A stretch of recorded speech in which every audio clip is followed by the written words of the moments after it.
Hello, friends, brothers and sisters, champions of salt and light. Today is Friday, May 8th, 2020. This is the third video that I've made since starting this ministry, Champions of Salt and Light. And one thing that I can't help but notice when I look back at the first two videos is how infrequently I actually mention Jesus by name. And the truth is, I have to admit, look in the camera and admit it's out of my own fear. It's out of my own discomfort of publicly declaring myself as a Christian.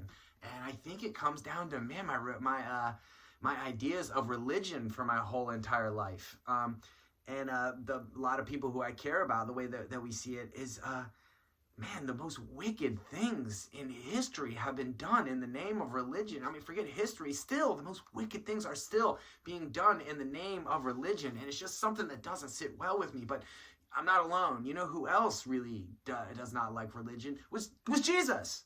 Jesus didn't like it. If you go and you start reading about it, you start reading in the Bible, the people who he had great things to say to everyone, except for the Pharisees, except for the people who were in charge of the organized religion. He had nothing but venom for those guys. I'm actually going to read this scripture really quick. This is from the book of Matthew 23:13. Woe to you, teachers of the law and Pharisees, you hypocrites! You shut the door of the kingdom of heaven in people's faces. You yourselves do not enter, nor will you let those who are trying to. So that dude is basically calling out those guys, telling these religious leaders, you will not even make it into heaven. You talk of heaven, but you aren't even going to be here because of the way that you lord it over people. And it also brings me to when I think of who would be most blessed by Jesus. Like, who would Jesus love the most? We know that he dislikes the Pharisees. We know he dislikes them. Who would he like the most would be children. Children.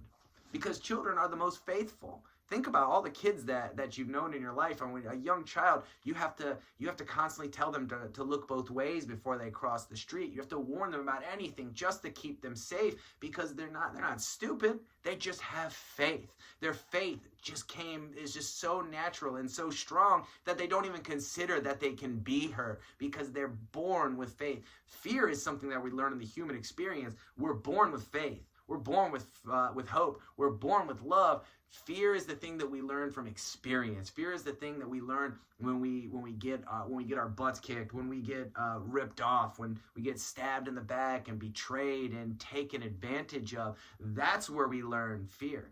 And you think children, though their faith is strong, they didn't create religion. Religion was created by adults, by self-important adults, fear-based adults, fear of not having enough power for themselves, so they'll try to take it all and lord it over other people. And that's what the Pharisees were guilty of. Jesus knew that those guys, they're never going to make it in heaven because they have the complete wrong idea. Instead, if you would like to be in heaven, it's not just about religion. By the way, I'm not insulting religion on a grand scale. I shouldn't say that. Religion is just a collection of people sharing their faith, and that's a beautiful ideal. It can be used and is used in awful ways, but there are a lot of people who use religion in great ways. Faith is personal. Faith is our own relationship. Faith is just an individual thing. And sharing it together, sharing a similar faith, would be religion. And that is beautiful. But it can be used in wicked, wicked ways, as we've seen. But it doesn't have to be that way. Guys, if there's any of you out there who are like me, who are looking to form a relationship with a higher power, do it. It doesn't have to be the religious idea. It's personal. It's about your own faith. It's about strengthening the faith that you came into this world with. It's about relying on the hope that you came into this world with, and it's about pouring your whole entire heart into love.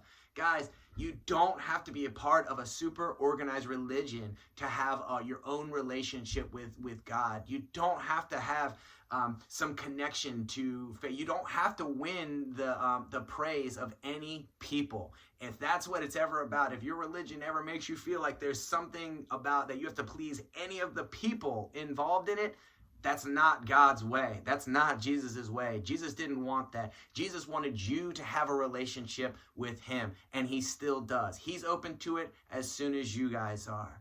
I'm going to sign off for today. Hopefully I'll see you guys on Monday.